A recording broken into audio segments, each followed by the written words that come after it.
Hello, hello, everyone. This is Georgie and Elle meeting today. Thank you, Elle, for joining me. Elle is one of our beautiful emergence authors. How are you today? I'm really good, thanks. I'm so excited to be talking about this now. It's been a long Yeah, time coming.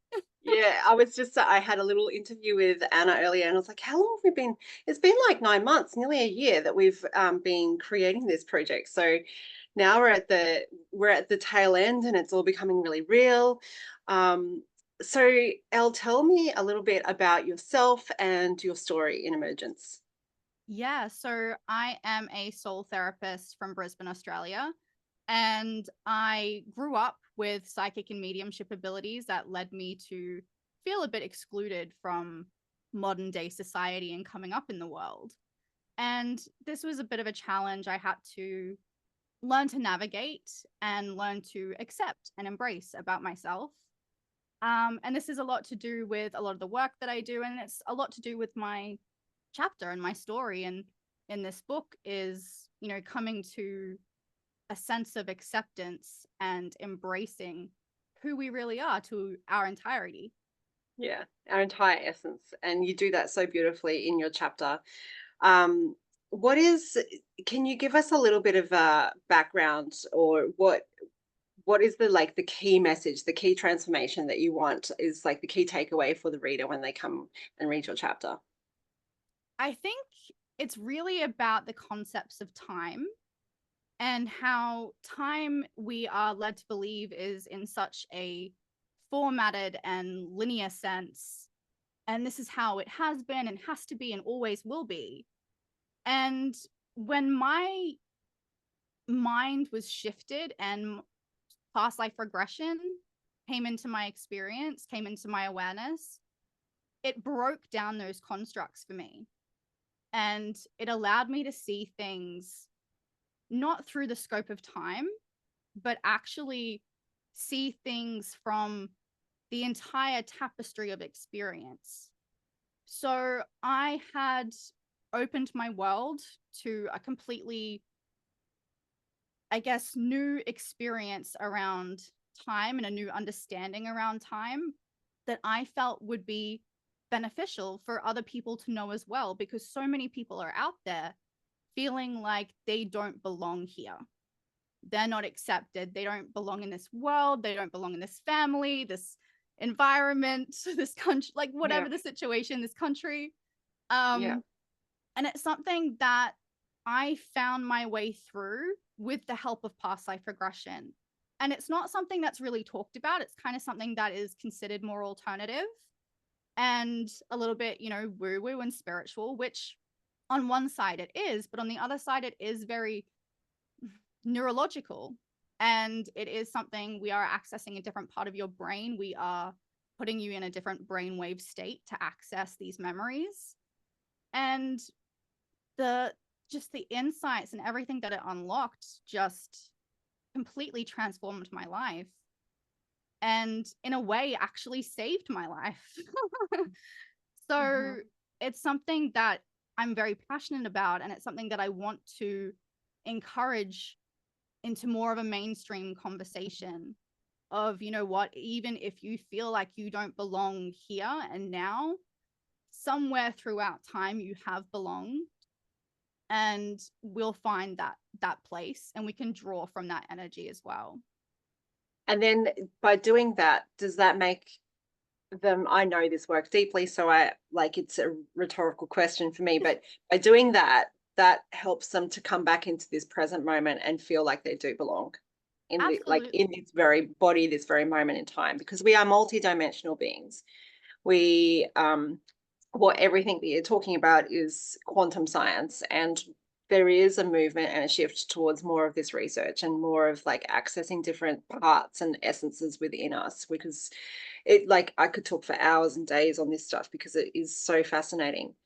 um, but for someone who is completely new to this work and who doesn't understand past life regression, or multi dimensions, or that time is not necessarily linear, that we live concurrent lifetimes all at the same time, what would your, like, if they were just starting out and they this stuff was maybe a little bit scary for them. Do you have any advice on like if because if it's coming into their awareness, we know that obviously there's something there that they need, like they wanted to look at. What would be the first step to, like, what would you advise them to do? Would you say going into a past life regression session is the first step, or is that like a bit too much for someone? What would you say is the first thing to do? It honestly depends on the person. So there are some people who need a little bit more of a stepping stone before really diving in. And that's purely just out of comfortability. And it's purely based on, what they grew up as, like what their beliefs were, and how they have structured that. Yeah. And, whether this is something that is completely deconstructing their entire belief system, or whether this is something that is just expanding it. It's different for everyone, but I do work with different people in different phases of their journeys. And when someone's really at the start, I do encourage doing different meditations to experience that level of a theta brainwave state, and explaining it as if, it is something we do go through in our everyday lives. Like if you're driving your car and you zone out all of a sudden, and then you're like, wow, how did I get here and not die? Yeah. Yeah. That autopilot sense is that theta brainwave state. It's your brain has slipped into that brainwave. And you go through this brainwave several different periods, several different times throughout. When we're sleeping, even like when we first wake up in the Exactly. morning, the first 15 minutes. Yeah, So exactly. It's yeah. just having the difficulty to stay in that brainwave state for a long period of time while accessing the expansive amount of knowledge that you have and awareness that you have through that state. So that's more what this work is intended to do. Yeah. So when you take someone into a session, you're basically having them in this theta wave state for like a 45-minute, hour, 2-hour period. Is it like fairly long? And so it is better for them to have a bit of practice to expand that, like their time, like you said, the meditations, the guided meditations. So if someone came to you, would you send them to like your podcast? Would you send them to a guided meditation? Do you have programs that they can kind of do as a first stepping stone to do that before they go into a session with you? Yeah, absolutely. I have a free past life exploration meditation, which is it's very different, I'll be honest, from a one-on-one regression, but it does give you a bit of an understanding of what it's like to go through that process and what you're trying to access. And the Yeah. fact that it is more like a, interactive guided meditation, you're activating all of your senses. It's multisensory. So it's not just the visualization process. And this can be what is a little bit scary for some people because, again, most fear stems from being, something of the unknown or something that you're not educated about or whatever the situation is. So that's where, we have things like my signature relax and release ritual, which allows you to experience a light level of trance and a light level of hypnosis that does allow you to go into that state just at a shorter period of time and not quite as deep. Yeah. So it's Yeah. kind of like an entry level. But Yeah. then it's something that a lot of people experience, and they find so much magic just in that alone Yeah. that encourages them and makes them want to go so much Want deeper. more. Yeah. Yeah. They want, because it is I'm trained in past life regression, or it's called something different, but I'm trained in that, and then going into the Akash, and then healing that time, which is, I'm guessing what you do is going into the Akash and healing that instigating event or that timeline.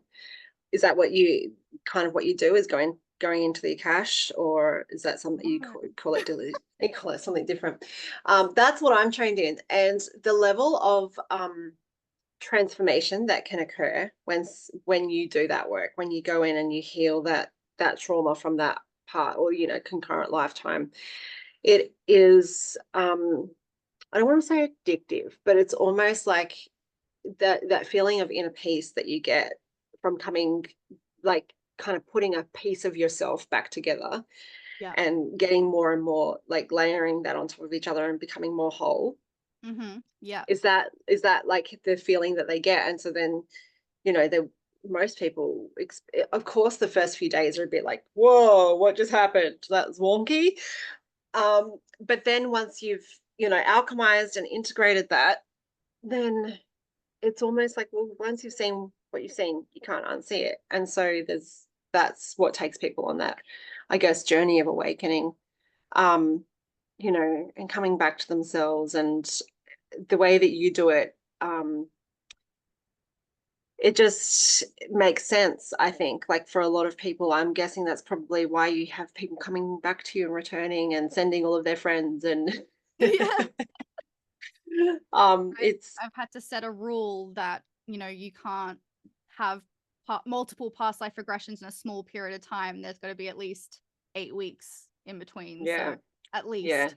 So yeah, the general standard, most people want to come back within a 3-month period. yeah, A lot can change and a lot can evolve, and they can integrate quite a lot in 3 months.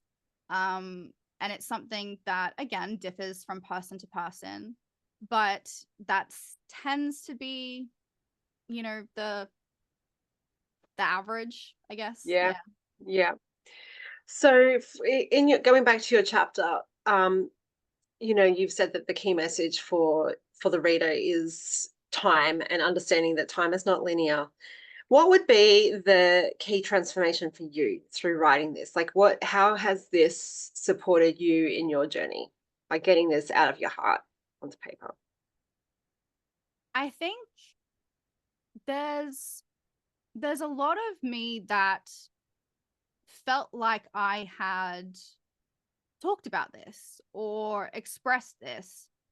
But when I actually started sitting down and writing it, I was like, wow, there's so many deeper levels here Hmm. to what I had thought I felt or thought I shared. And it was really just kind of pulling back all the layers Hmm. and going, Yeah, okay, what actually transpired here? And how did this really affect me in both a negative and positive way? So it was really, there was really a sense of achievement coming out hmm, the other side. It was yeah, really a sense of, I'm here. I did it. yeah, I'm alive, and yeah, yeah, this is it. yeah. And also, a 2,000 word chapter is actually quite, not difficult. It's like trying to put context and distill that message in 2,000 words is a challenge. And I think once you're able to do that and, like, pull back the layers, as you said, and get to the core of the message that you want to share, which is, the process that we go through in writing a chapter, and that, we have so many often we have so many different messages to share, and that they all make up a piece of our mosaic, that, the puzzle. But deciding on which one and what's the most transformative, is a process in itself that is actually really helpful, like, for someone like you who's in business, and who, messaging and the transformation for your audience is a really big deal. So did you find that, like, distilling your core message into 2,000 words, even though it might have been challenging, that it has been really helpful in, like, in looking at your business as a whole, and how you can share your message? Was that helpful? Yeah, absolutely. Because I think too, like, you know, I had an intention, or I had a idea of what this was going to cover and what the message and the point was going to be. And it didn't end up being that. Yeah, um it often changes. yeah, and that's the thing, I went into this going, I've experienced loss and I've experienced grief and I've experienced a sense of longing and rejection and a feeling of displacement. And you know what do you pull out the other side of that? Like, well, hang on a minute. Like, this, A to B to C, like, this is how we got here. And I went, wow, okay, like, the end message really here is that we all have our place and Mm, everything serves its purpose. And it was something that did um surprise me quite a bit, because I did think it was going to be more around loss yeah. and grief and trauma and the releasing of that. And while that is part of the story, it's not actually a major part. It's Mm, actually just breadcrumbs that lead you to the next thing and the next thing and the next thing. So yeah, yeah, I which think is, it was beneficial for me to come back and then go, well, okay, in my business, this is what I do. I do empower people, and I help them stand in that space of belonging and wholeness and finding their place. Yeah. mm. So it turned out to be even like more of an emergence, more of a finding contrast and finding value in the contrast than like maybe before you were looking at the contrast thinking, how can I extract something from this? But afterwards, when we've like released it and pulled out the juice and extracted the juice and turned it into lemonade, you can see that the bigger picture is not actually the contrast, it's the value that you get from it. So that's so beautiful. I would love for you to share where people can find you. We'll drop links, but is there somewhere that you love to connect best? Is it Instagram or is it your website? Yeah, Where can people yeah. find you? I'm on Instagram mostly, at l.embers. And I do have the Spirit Squad community now. So we do have a bit of a community that we're building where we are Awesome. nurturing people to, step into personal and psychic development. So this is something that has been unraveling and unfolding throughout the process. But something you said there about like the lemonade and the contrast is like just sticking out to me. Is it? Um, because like that's one of the things, right? Is like so often we we don't want to feel negatively. We don't want to feel a negative emotion. And when we do feel sad or hurt or betrayed or neglected or rejected, we judge it. We go, why do I feel this way? I shouldn't feel this way, or I don't want to feel this way. And we reject the notion and the feeling and the experience itself. And this was something that I really came to an understanding of through this as well, was maybe these negative experiences needed to happen. Maybe I Mm, actually enjoyed this process more than I was willing to admit. And maybe I enjoy the contrast more than I'm willing to admit. mhm, So this was a bit of a journey in also understanding that, you know, the rocky side of life, the downhill, the bottom of the pit isn't necessarily a bad thing.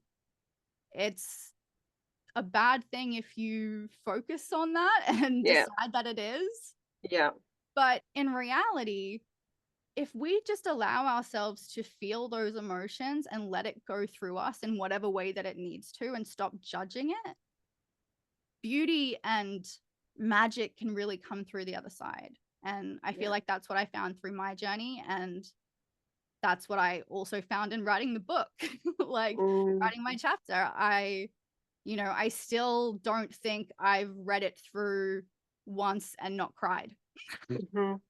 Yeah, So it yeah, is something that I think is important to mention as well. So yeah. coming through that emergent story for all of us, it's the bad isn't always a bad thing. Yeah, I love that, and it's been funnily, my tagline for so many years was finding the beauty, the magic, the grace, and finding the magic in the tragic. And um, there is such a, we walk through so many experiences in life, and I think it all comes down this, like, my message throughout my entire life, I think, is going to be, look, like, shifting our perspective. And that's the miracle, when we can see things through a different lens and take it for, for what for the truth behind it. Yeah. Then that is the miracle, because it's not what happens to us, it's not our circumstances we can control. And this is largely what my chapter ended up being about. It wasn't what I started either, but it was largely about, like, if we can, if we can't control our circumstances, we can manifest as much as we want, like we can, but it's always, sometimes what we're manifesting and what actually comes is bigger and better and for the highest good, even though it doesn't look like it at the time. And when we can shift our perspective, then we are experiencing the miracle of life. So thank you for sharing that. And we will see you all on launch day. This video will be on the launch day page, and you'll be able to access Elle through the links in all of the places in the book and on the website and all the places. So thank you so much for joining me, and I will speak to you soon. Thank you.